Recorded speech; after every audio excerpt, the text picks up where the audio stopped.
La Regione Veneto va avanti per la sua strada contro la legge sull'obbligatorietà delle vaccinazioni. Il governatore Zaia, nell'annunciare la richiesta di sospensiva davanti alla Corte Costituzionale, dice di aver incaricato i suoi uffici di effettuare approfondimenti tecnico-giuridici per poter emanare già nei prossimi giorni un provvedimento che interpreti la legge in modo da essere meno coercitivi. Pensiamo che ci siano dei varchi nella legge che ci permettono di fare dei ragionamenti e di non essere così coercitivi. Oggi la legge vista senza approfondimenti dice chiaramente che se un bimbo non è vaccinato non può essere iscritto alle scuole dell'infanzia.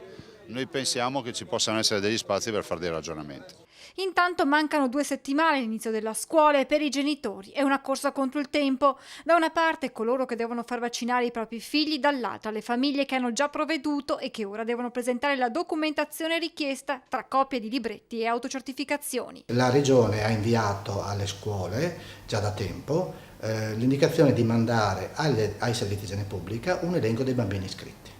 Adesso sta prendendo un software che ci consente di legare questi elenchi con gli elenchi vaccinali. Dati incrociati dunque che faciliteranno il lavoro di presidi e genitori. Discorso diverso per chi non è stato ancora vaccinato. Nel caso non sia possibile sottoporre il bambino alla profilassi, il genitore dovrà presentare certificato medico. Chi invece è in attesa di vaccinazione per l'iscrizione a scuola del proprio figlio dovrà presentare copia della prenotazione dell'appuntamento all'ULSS.